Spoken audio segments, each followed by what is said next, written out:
કેરીની સિઝન આવી ગઈ છે અને કેરીઓ આપણે અઢળક લીધી.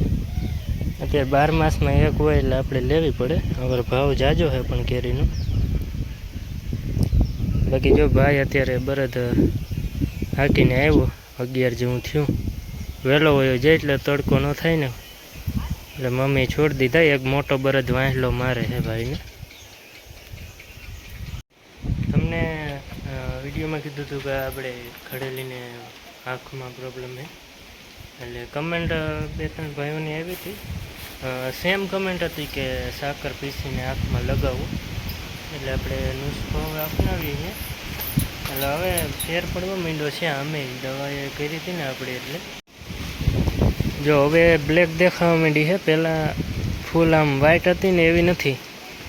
એટલે દવાઈ ચાલુ છે ને આપણે કમેન્ટમાં જે નુસ્ખો આપ્યો હતો તમે, એના માટે આભાર. ને હવે આપણે ટ્રાય કરશું. હવે મમ્મીને મારે જવું છે રાવણા પડવા માટે. ઓલે આવે હે, ઘરે તો નથી, ઘરે પૂરા થઈ ગયા, બહુ આવ્યા જ નહોતા ઘરે.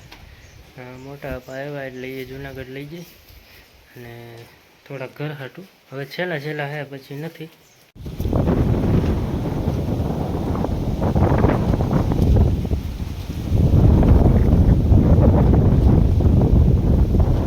વાઈડ તો હરખો પડી જાય.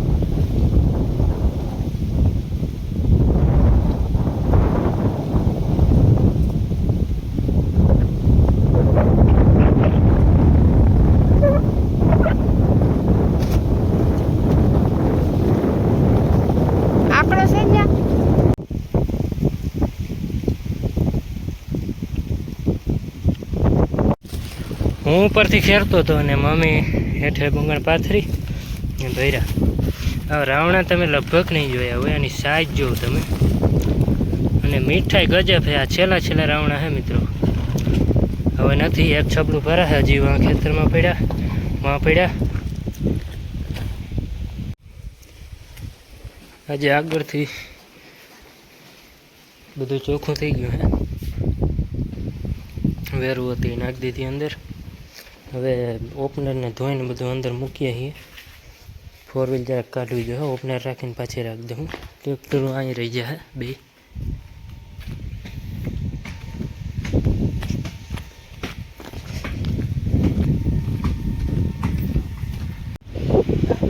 આ ટ્રેક્ટર એક બહાર રાખ્યું છે આગળ. કાકા કદાચ વાળું ખેડ નાખશે, આપણે કદાચ કાઢી નાખવાની છે. હવે આજે હતી એવા આટલી હતી, એક ક્યારો, એક હામટો, એક હારે. એ ઓલું હરગાવાનું બાકી છે એટલું. ઝીણકું ટ્રેક્ટર અહીં છે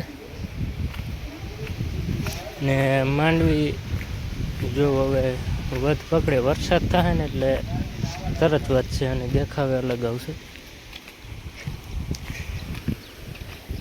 હોરી હજી ધોઈને તમે રજ એમને બળી ભરાઈ રહી. જો એટલો સામાન અહીંયા આવી ગયો છે. આપણે ઓપનર બહાર હતું, અંદર આવી ગયું. હા, સાધન બધા અંદર છે. ગાડું આથી ઓલા ઘરેથી અહીંયા આવી ગયું. એમ બધું ચોખ્ખું કરી નાખ્યું છે.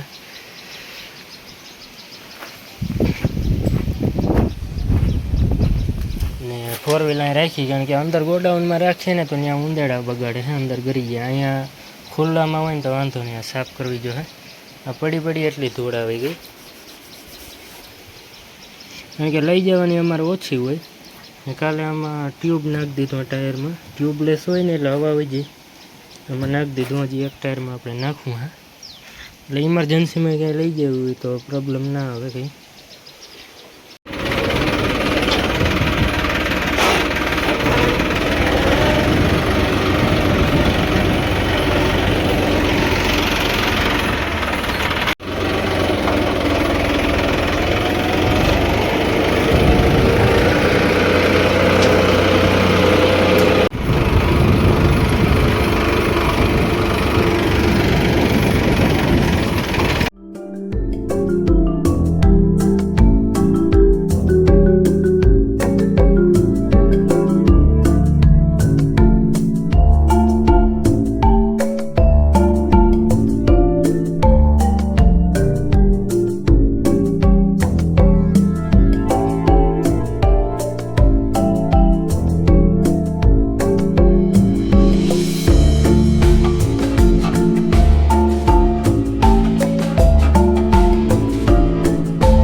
2 ટ્રેક્ટર અંદર મૂકી દીધા.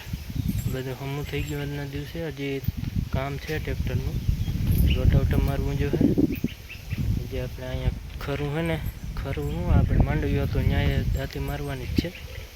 એટલે હવે સાયર તો હે ને અંદર નાખવાની કંઈ જગ્યા છે નહીં, એટલે સાયર છે ને એ જો બહાર પડી રહે ભરતું બાંધે ને એની પાસે ઢાંકી દઉં. વરસાદ આવશે તો પછી તો કંઈ નક્કી નહીં, અંદર નાખે તો જગ્યા થાય તો ને બાકી રોટાવટા મારીને રેડી થઈ જાય. પછી માં લગભગ જવાર વાવીએ અમે ચોમાસામાં. આપણું આ ફર્યું ચોખ્ખું થઈ ગયું ને કે ઉપનારને બધું અહીંયા આડાવરું પડ્યું હતું, એટલે હું ચોખ્ખું હોય તો સારું દેખાય. બીજું હું બસ હવે એટલું આ બકાલું હતું એમાં કંઈ આવતું નથી, કાઢી જ નાખવાનું છે ને. માઢના રોટાવટા રકાઈ જાય ને એટલે એ અંદર મૂકી દેવું આપણે, ને ટોલી અંદર મૂકી દેવાની છે. એટલે ચોમાસામાં કંઈ લગભગ પલર છે નહીં. પલરે આ હુપડું ને દાંતી બસ એ 2 પલરતા હોય, કેમ કે એને અંદર કોઈ મૂકે નહીં. આપણે સાચવવાની વસ્તુ આ છે આ બધી. આ તો લાકડાનું હોય, આવું લાકડું અટન જડે નહીં મોટું વજનવાળું. 12-13 વર્ષ જે પહેલું ટ્રેક્ટર લીધું હતું ત્યારે કરાવ્યું તો હજી કંઈ થયું નથી. ને ટોલી અંદર મૂકી દેવું એટલે એ કટાય નહીં.